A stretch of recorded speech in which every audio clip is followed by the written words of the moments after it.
Sorry. Dana Abercrombie, Forces of Geek. Yes. Hi. It's a pleasure meeting all three of you. I watched the show. I loved it. Absolutely loved it. Now for Stephanie Danler. This book was celebrated in 2016.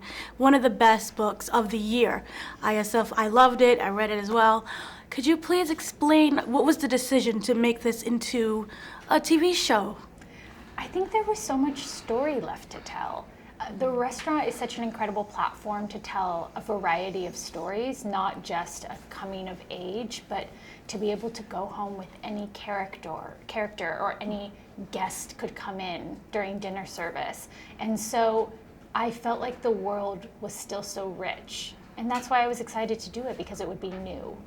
Now you chose a very small part of the book to basically for the first season. Was that intentional? Was it that something that you really wanted to expand on that you didn't get a chance to when you was writing?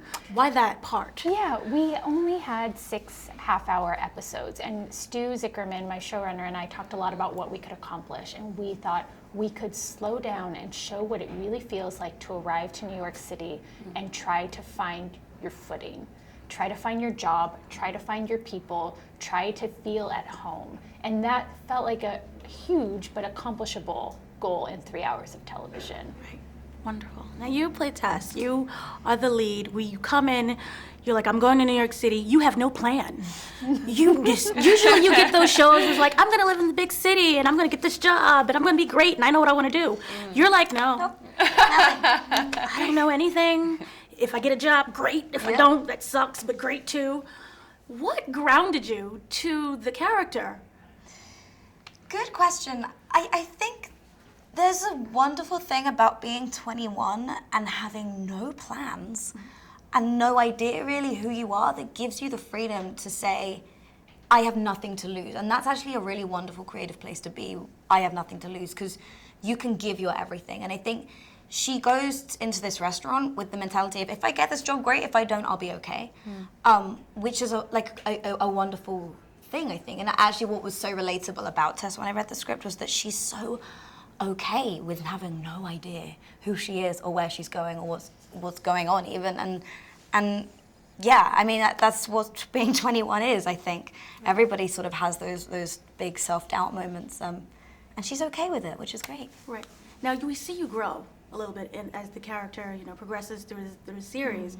A lot of things that change in life.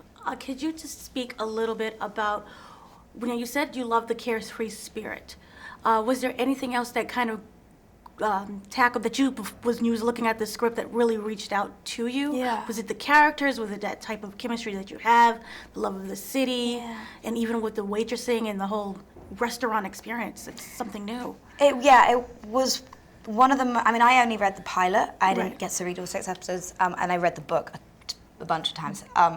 It was really the style, the vibe that the book gave me, the way it made me feel, and the characters. We've talked a lot about the stakes not being really with the restaurant. It's not about if we're going to make the steak okay and the health check, but it's with the people and the feeling and the vibe of the freedom, I guess, of the city. Just the whole story I fell in love with. Now we just came off of Unreal. We all love you. Now this role is a little bit different. You're a little complicated. You have a little relationship issues going on that's, we kind of figure out. And it's like a love-hate relationship that you have, and you kind of take Tess on under your wing a little bit. Now, could you talk a little bit about, was there anything in that character that you just loved? Yeah, Simone, I was Tess. I was 19 when I moved to New York. I was waiting tables here, and I met a few older women who seemed to have it all together and knew about wine and food and art, and I totally idealized them. So it's sort of amazing now, all these many years later, to embody that kind of woman. And I feel a lot of similarities with Simone, and also am still kind of awed by her. Now, really quick, what is your favorite dish from the show? Oh yeah, we had all that food around. We had a lot of food. Remember those lamb chops? The grilled cheese. sandwich The grilled cheese that we make from in my episode apartment. 4. Yeah, that was Everything. pretty epic. Everything. Yeah. Favorite wine?